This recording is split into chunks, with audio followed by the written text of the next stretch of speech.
Nobody told you that the life insurance policy your agent spent 45 minutes pitching you could be quietly draining your wealth through fees you never even knew existed. Today, we are tearing open the black box of life insurance in under 5 minutes because your financial future deserves more than a glossy brochure and a firm handshake.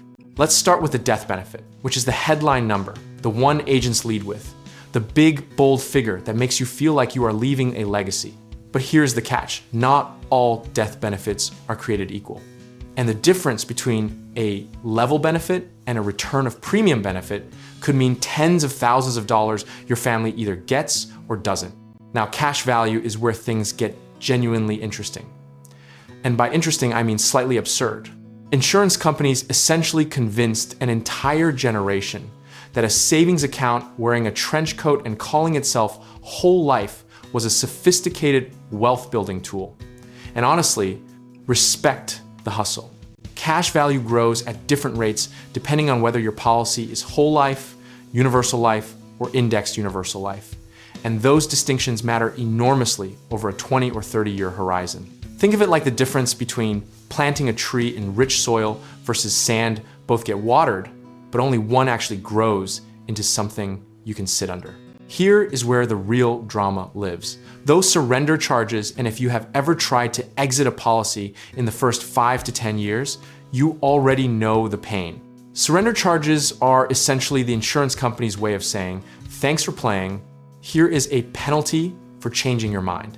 And they can eat up anywhere from 10 to 100% of your cash value, depending on the year you bail.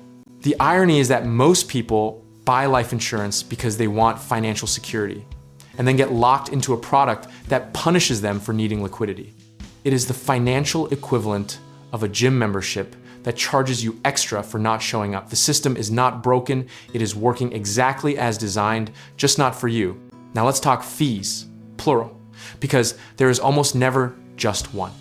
You have got cost of insurance charges, administrative fees, rider fees, mortality and expense charges, and in variable policies, underlying fund expense ratios that stack on top of everything else, like a financial lasagna nobody asked for. Historically, consumers who actually read the policy illustration, that dense, multi-page document your agent flipped through at lightning speed, found fee loads ranging from 1% to 4% annually, which sounds small until you compound that drag over 30 years. A 2% annual fee on a $200,000 cash value account quietly steals more than $100,000 in potential growth over 3 decades. And that math should make you sit up straight. So here is your 5-minute checklist, and we are moving fast. First, confirm the exact death benefit structure and whether it changes over time. Second, ask for the guaranteed versus non-guaranteed cash value columns in the illustration side by side, because the non-guaranteed column is where agents love to live and reality loves to disappoint. Third, get the full surrender charge schedule in writing year by year before you sign anything. Fourth, ask for an itemized breakdown of every annual fee. And if your agent hesitates or says it's all bundled in, that hesitation is your answer. Fifth, and finally, compare the internal rate of return on the cash value against a simple term policy, plus a low-cost index fund. This is the famous buy term and invest the difference stress test. And it humbles a lot of permanent life pitches very quickly. We're not saying permanent life is always wrong. We are saying it should survive honest math before it survives your signature. The broader lesson history keeps teaching us is that financial products grow most complex precisely where they are most profitable for the seller. And life insurance is no exception. Every cycle of consumer confusion in this space eventually gives way to a wave of regulation and transparency. But until that wave arrives, the checklist is your life raft.